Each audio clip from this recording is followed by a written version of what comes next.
All right, Shalom. First and foremost, want to give all praises to Yahweh Ba'Shem Yahweh Shai. Double honors to the elders, Ruel, and honors and Shalom to all the brothers out there doing the work of truth and sincerity. All right, as the brother Alazar Barnlua here, want to do this video real quick. I kind of came across the scripture, and it's so many scriptures, that the Most High has given us. Sometimes you forget about the scripture. You know what I'm saying? And I kind of just, was looking for something else and brushed upon it. And it really was, it was uplifting because brothers, we going through all type of hell that we catching out here. Just being in this captivity up under this devil, having to deal with the bullshit that we have to deal with in this world. And, I came across this scripture, and this scripture is a beautiful scripture. The scripture is a very uplifting scripture. It was perfect for me and the things that I'm going through right now, as far as with the bullshit of this world. And I just want to put this out there, coupled with a couple other scriptures to also, kind of give the same type of upliftment and inspiration, not only to myself, but to, other Akim out there. You know what I mean? So, in 2nd Ezra 14, I'm going to start at 14. Let go from the mortal thoughts. Cast away the burdens of man. And that's basically, something that can weigh brothers down sometimes. These mortal thoughts, these thoughts of the world, and the burdens of man, dealing with and thinking about the bullshit that we as men in this captivity have to deal with. And that's something that, even, mostly myself right now, I was kind of having a problem with. Okay, put off now the weak nature, because that's weak nature. We sitting here, we letting this shit get to it. It's weak in the sense that we letting the wiles of the devil that we are well aware that we're going to have to face get to us. And it's also weak in the sense that we're not showing that we have faith in Yahweh Ba'Shem Yahweh Shai as much as we should by allowing these things to get to us. That's why it's telling us to put off that weak nature. Okay, like the scripture saying Job, when the Most High gave Job the commandment to gird up thy loins like a man. You see what I'm saying? Let's go to verse 15. And set aside the thoughts that are most heavy unto thee. Exactly. Some of these thoughts are heavy. I was having a lot of heavy thoughts these last couple of days of whatnot, plagued, worrying about bullshit. You see what I'm saying? But the scriptures tell us here in 2nd Ezra to do what? Set aside those most heavy thoughts, man. Okay, don't let that get to you. Don't let it weigh you down. It says heavy. Why does it say heavy? Because it weighs you down. It takes a toll on you. It's like a weight that's placed upon our shoulders. But it says to set aside them thoughts, right? Let me continue.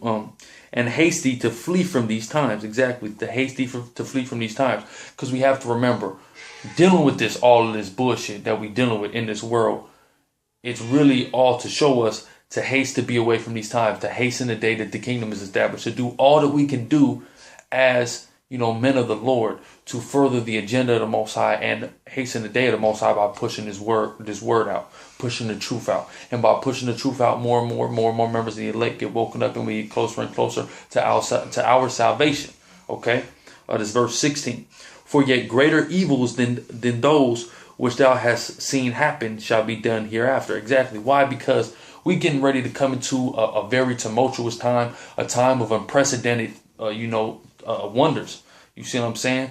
We getting ready to see in this damn place. As we know, the conflict right now with the Ukraine, Russia, and the U.S. and the UN and all that's going on, which is ushering and getting us closer and closer to the war of Armageddon, World War III. We getting dangerously close to that. And as we get closer to that, we're going to see things in America, take a turn for the worse. And we're going to see terrible evils take place in America.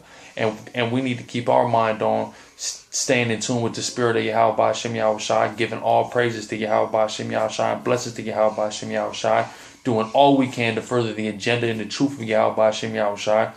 And, Lord willing, we'll get out of this place soon. And Lord willing, we be the men of the elect, the men of the Most High, Yahweh Ba'Shem Yahweh Shai, sets a hedge around, and we will be delivered from these even greater evils than we have to deal with in this time now. Okay, so I hope that served as inspiration to brothers, And I'm going to actually link it with a couple more scriptures. First I want to go with in the book of Sirach 39:1. But he that hath given his mind to the law of the Most High, and is occupied in the meditation thereof, will seek out the wisdom of all the ancient, and will be occupied in prophecy.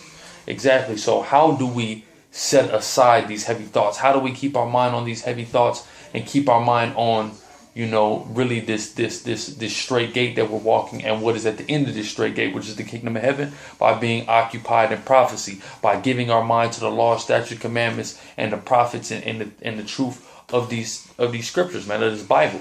You see what I'm saying? So being occupied in prophecy is a way to keep your mind from those things. And as long as you're thinking of the prophecy, those other thoughts, those mortal thoughts that spoke about in 2 Ezra 14 are kind of at bay, because you're busy worried about the prophecy. You're busy worried about the truth. That's where your focus, your energy, and your attention is principally and primarily focused on, man. Okay, and it's a beautiful way to keep yourself from the worries of this world and the burdens of man.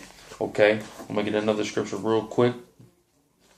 In the book of Hebrews. What is it? Yeah, Hebrews 13 and 9. Be not carried about with diverse and strange doctrines, for it is a good thing that the heart be established with grace, not with meats which have not profited them that have been occupied therein. Exactly. So just like these strange doctrines are not profitable to the people that are occupied in them, these thoughts and these burdens and these cares of the world also are not profitable for those that are occupied in them. So what is the solution? Don't be occupied in them. Do as instructed in the book of Ecclesiastes, or Sirach, the 39th chapter, the first verse. Be occupied in prophecy. Be occupied in the laws of the Most High. Because when you're occupied in those things are things that are profitable for you. So be occupied in profitable things, as opposed to the unprofitable cares of this world or false doctrines or anything like that, man. You see what I'm saying? Hey, but with that, just hope it hit a couple brothers. Hope brothers got something out of that. And I just want to say shalom.